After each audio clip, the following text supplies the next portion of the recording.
কিশোরগঞ্জে হাওরের নদীর বুক জুড়ে তৈরি হয়েছে ফসলের মাঠ। নদীর তলদেশে এখন পুরোদমে চলছে চাষাবাদ। তবে দীর্ঘদিন এসব নদী খনন না হওয়ায় বিপাকে পড়েছেন এলাকার নদীকেন্দ্রিক জীবিকা নির্বাহকারী মানুষ। কিশোরগঞ্জ থেকে বিস্তারিত জানাচ্ছেন সহকর্মী তোফায়েল আহমেদ।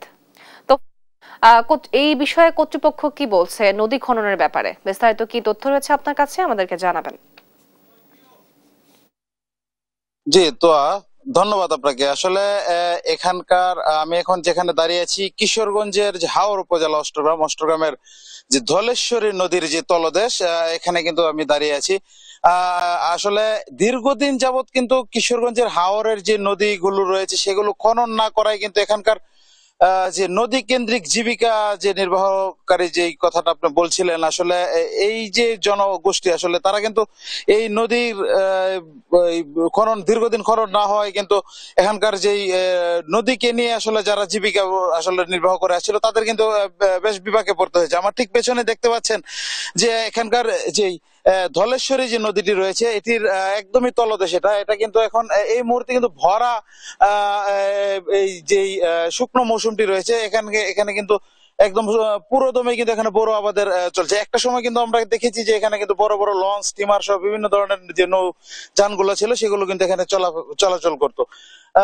এছাড়া আমরা আসলে এই নদীকে ঘিরে আসলে এখানকার যেই ব্যবসা বাণিজ্যের কথা যদি একটু বলি, যে আপনারা জানেন যে নদীপথে কিন্তু সাধারণত যে পণ্য আনা নেওয়ার যে খরচটি সেটি কিন্তু কিছুটা কম, যার কারণে কিন্তু এখানকার যে নদীর পানি না থাকায় এখানকার যে ব্যবসায়ীরা রয়েছেন তারা কিন্তু বিভিন্ন সময় যে পণ্য আনা নেওয়াতে কিন্তু বেশ বিভাগে পড়ছেন বলে জানিয়েছেন। এছাড়া আমরা আসলে কয়েকজন কৃষকের সাথে আমাদের কথা হয়েছিল, তারা আসলে যেমনটি জানিয়েছেন যে এই যে মৌসুমটা, এই মৌসুমে কিন্তু নদীতে আগে কিন্তু পানি থাকতো, যার কারণে কিন্তু বোরো আবাদের সময় কিন্তু সেচের যেই পানির প্রয়োজন পড়তো সেগুলো কিন্তু তারা নদী থেকে সংগ্রহ করতো বলে আসলে তারা জানিয়েছেন। কিন্তু এখন এই মৌসুমে কিন্তু নদী শুকিয়ে যাওয়াতে কিন্তু তাদের যে এই বোরো আবাদের সময় যে সেচের যে পানি সেটিরও কিন্তু অভাবে আসলে এখানে দেখা দিয়েছে। এছাড়া আমরা আসলে বেশ কিছু স্থানীয় যারা রয়েছেন তাদের সাথে আমরা কথা বলেছিলাম, তারা যেমনটি বলছেন যে এই নদীগুলো আসলে দ্রুতই আসলে খনন করার প্রয়োজন। এছাড়া আমরা কিন্তু কথা হয়েছিল যে পানি উন্নয়ন বোর্ডের যে কর্তৃপক্ষ রয়েছে তাদের সাথে আমার কথা হয়েছিল, তারা যেমনটি বলছেন যে এই পানি কিন্তু এই নদীগুলো খনন করার জন্য কিন্তু যে পরিকল্পনা সেগুলো কিন্তু চলমান রয়েছে এবং সেগুলো বাস্তবায়ন হলেই কিন্তু এই এখানকার যে নদীগুলো রয়েছে সেগুলো খনন করা সম্ভব হলে বলে আমাদেরকে জানিয়েছেন। তো এছাড়া এখানকার যে স্থানীয়রা যারা বলছেন তারা আসলে যেমনটি জানিয়েছেন যে খুব দ্রুততম সময়ের মধ্যে যদি এই নদীগুলো যে মহা পরিকল্পনার আওতায় যদি সরকার নিয়ে আসে তাহলে এখানকার যে নদীগুলো কিন্তু বাঁচানো সম্ভব হবে।